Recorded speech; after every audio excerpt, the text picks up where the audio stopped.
Boscastle itself is named after a family who lived here during the Norman conquest called Botro, and they built a castle.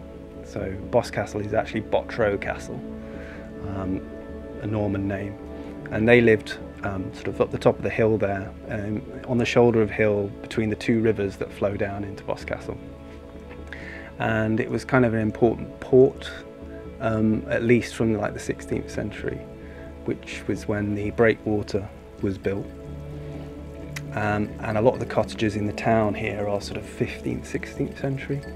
And we think it was essentially a kind of an industrial centre. I mean, it's a holiday destination now, but it was actually a working village. Cornwall in general is a lot more untouched. It has, you know, the land itself is not so built on, so I think a lot of the sort of old magic of the sort of spirits of place remain. It suits Boscastle Harbour, the fact it's in a deep cleft valley. It's quite dark if you come down at winter. When Cecil bought the museum here in 1960, he did a lot of collecting in this particular area, and he did find that there were still a lot of people who knew the old traditional charms and how to make amulets and use herbal remedies and that kind of thing, and it was a really good place to expand his collection.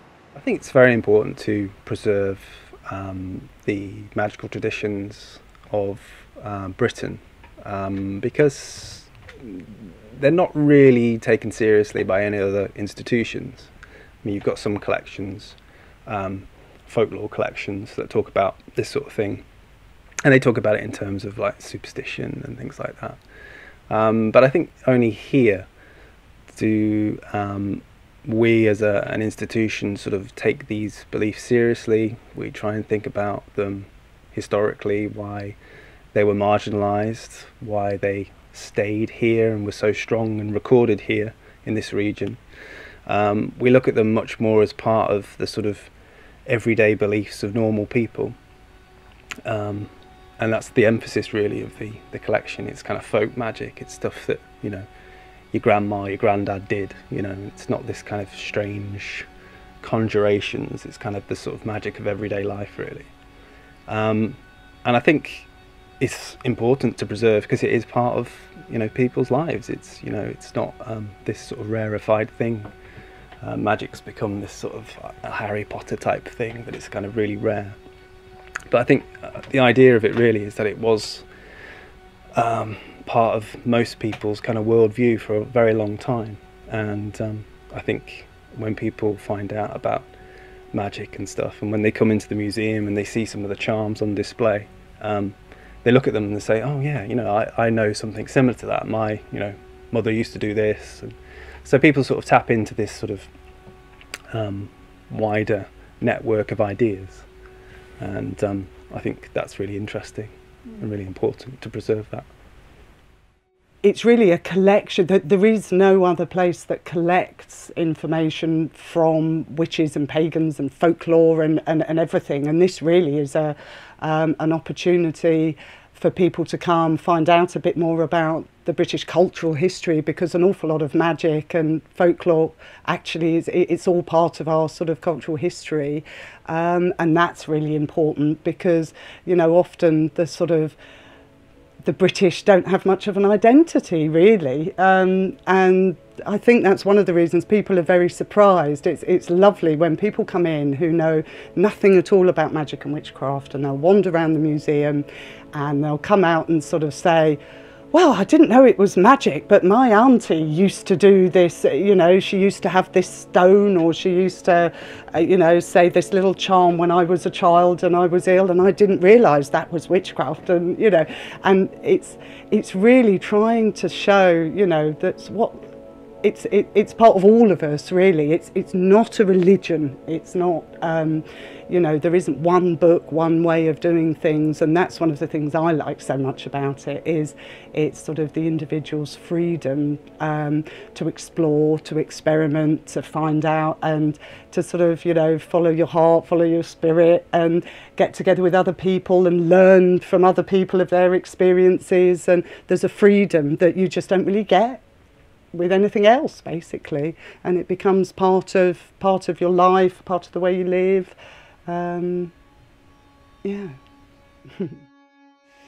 I think what is really significant about the museum is the obvious fact that it has objects in it. A lot of the history of witchcraft until really quite recently was dominated by documentary evidence, which of course tends to focus on the witch trials. And so a lot of the history of witchcraft has been talking about why the witch trials happened, the sort of social and religious factors. Visitors are often just really intrigued to discover that there is evidence of real life magic, that there are actual objects that people really did use for magic, and that because most people are get their information about witchcraft and magic from films or television series, to actually be confronted with objects that demonstrate that it was something ordinary people really did do, that it was a really important part of people's lives for many, many centuries. It's just something that people find absolutely fascinating. I think it's really important that people get an opportunity to understand the truth about magic, because there have always been, ever since the time of the witch hunts, so many negative ideas about magic put about. And it is strange and sad that this propaganda that comes from the witch hunts, the idea of, the ugly old hag muttering curses, driven by envy and in league with the devil and sacrificing children, that whole kind of idea, which was never true and was always the propaganda of people who were torturing and murdering people.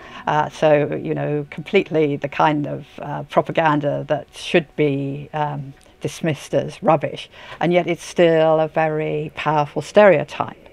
And the museum is a really important force for telling people the truth about magic, which is very complex and varied. There are many different aspects of magic, many different types of people practice magic.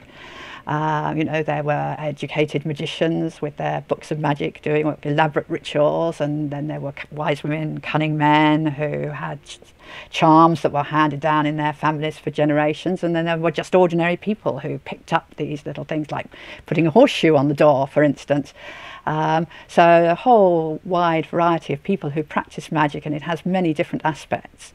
But it was always primarily about doing good, about protecting people from bad luck, about healing people when they were sick, helping people to solve their problems. So the evidence is that it was something that helped people when their lives were challenging, to find solutions to their problems, and it also it helped them to focus on what they could do to succeed, to overcome their problems. And in very extreme circumstances, it gave people hope and courage when things were going really badly for them. So I think magic was a really important force for good, and I think it's really important to say that. Well, I suppose just to illustrate that last point, I think one of my favourite displays in the museum is the First World War charms that were actually made by the soldiers in the trenches, just out of ammunition boxes and shell cases and things like that, and they made them into little charms in the shape of cats or hearts or various traditional good luck charms, and I think that's really moving to think how people in these terrible conditions were able to do something that enabled them to feel that they had some kind of control over their situation, and that gave them a way to focus on the possibility of surviving and getting through these terrible experiences. And I think that is a really good illustration of the positive side of magic, as well as being a fascinating part of 20th century history. The First World War was such a major event, and also it's just interesting to think about how magic played its part in that. So I've been scanning documents and transforming tapes onto MP3 files, And next I'm going to go through all the magazines that the museum has and try to see all the articles about Alexanders and Wicca and scan them as well. Turning all of the files and archives that the museum has into a digital library. It's all part of history now, and it should be preserved one way or another. It should be there, should be put out there so that anyone can see it. We have had, you know, experts from certain magical paths that will come into the museum and say, oh, you know, I don't think you've really explained that properly. And we welcome people to actually, you know, because if there's somebody that knows better than we do, then please tell us and we'll adjust the information. So, you know, we want, you know, this is it. We're not here to encourage people to practice witchcraft necessarily. We're just saying, here it is, come see what you think. Hopefully you'll love it like we do. Yeah, and just really allowing people to have information they can't really find anywhere else. I do think that, you know, the museum has some unusual stuff in there, and it's not necessarily a kind of the story we're telling through the collections is not something that everybody likes.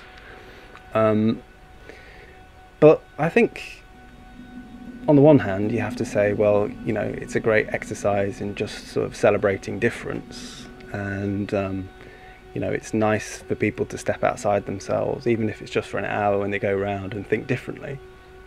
They don't have to take it all on board. We're not trying to sort of force it down their throats. You know, it's something that they can sort of take or leave. But I think my feeling is increasingly that there's a kind of there's a connection to be made between the sort of prevailing Christian culture that's kind of preserved a lot of pagan beliefs over centuries, and the kind of new revived paganism there is today. Pre-Reformation Christian belief is very similar to sort of a lot of pagan revived traditions. You know, there's a lot to be gained from thinking about things in a connected way rather than sort of oppositional. And I think when you talk to people who think that paganism is this kind of weird sort of satanic thing, they soon realise that it's nothing to do with that. And I think when you talk to pagans about the sort of the folk traditions of Christianity, they realise actually that there's a lot of good in there too. So my feeling is that there's just a lot to be learned from both traditions, and it may even be wrong to talk about them as separate traditions. I don't really think that that's necessarily the right way to talk about it, and I hope that the museum is a kind of place where that kind of joined together thinking can sort of start to happen.